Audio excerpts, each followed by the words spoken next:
राधा वल्लभ श्री हरिवंश। आज हमारे श्रीमद् भागवत का 104वां पाठ है, जिसमें कि ऋषभ देव जी का देह त्याग।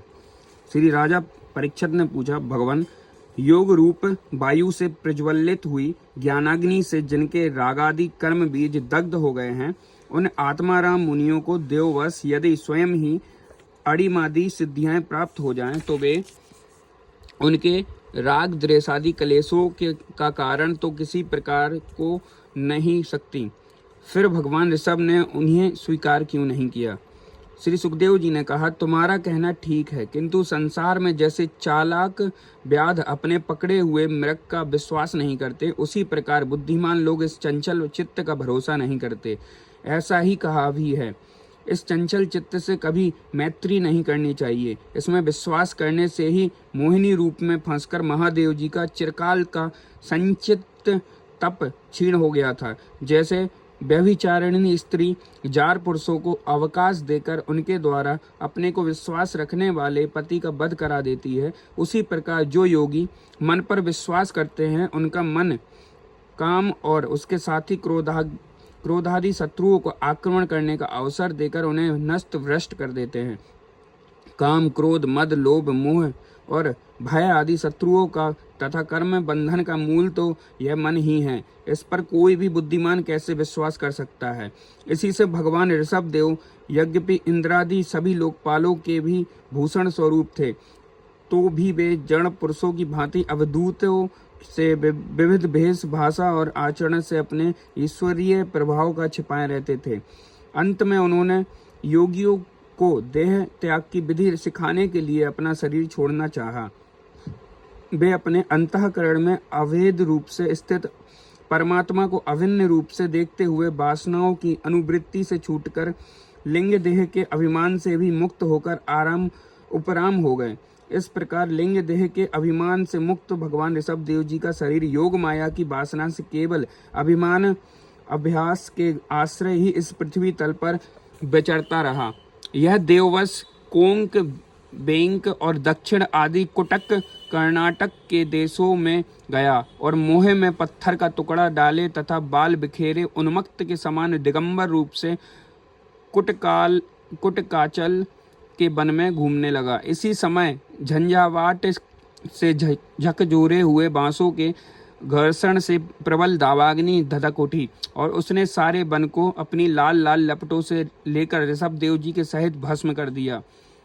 राजन, जिस समय कलियुग में अधर्म की वृद्धि होगी, उस समय कोंक, वेंक और कुटक देश का मंदमती राजा अरहत वहां के लोगों से ऋषभ देव जी के आश्रमातीत आचरण का वृत्तांत सुनकर तथा स्वयं उसे ग्रहण कर लोगों के पाप फल रूप होनहार के वशीभूत हो भय रहित स्वधर्म पथ का परित्याग करके अपनी बुद्धि से अनुचित और पाखंड पूर्ण कुमार्ग का प्रचार करेगा।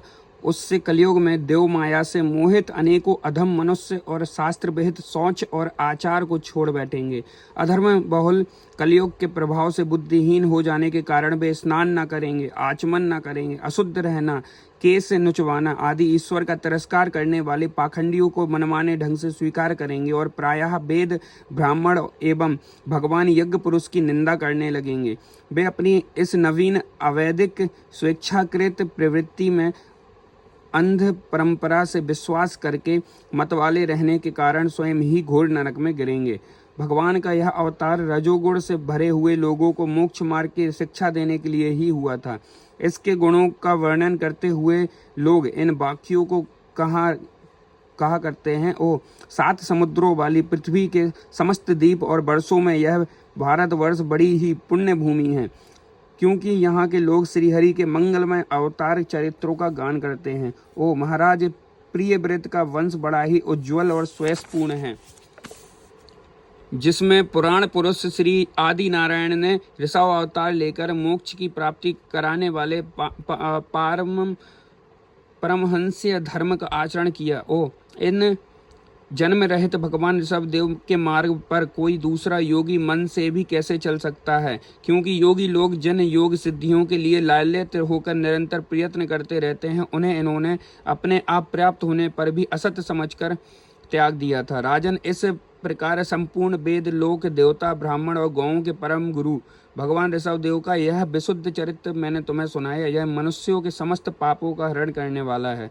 जो मनुष्य इस परम मंगलमय पवित्र चरित्र को एकाग्र चित्त से श्रद्धा पूर्वक निरंतर सुनता या सुनाते हैं, उन दोनों को ही भगवान वासुदेव में अनन्य भक्ति हो जाती है। तरह तरह के पापों से पूर्ण सांसारिक तापों से अत्यंत तपे हुए अपने अंतःकरण को पंडित जन इस भक्ति सरिता में ही नित्य निरंतर नहलाते रहते हैं। इससे इन्हें जो परम शांति मिलती है वह इतनी आनंदमयी होती है फिर वे लोग उसके सामने अपने ही आप प्राप्त मोक्ष रूप परम पुरुषार्थ का भी आदर नहीं करते।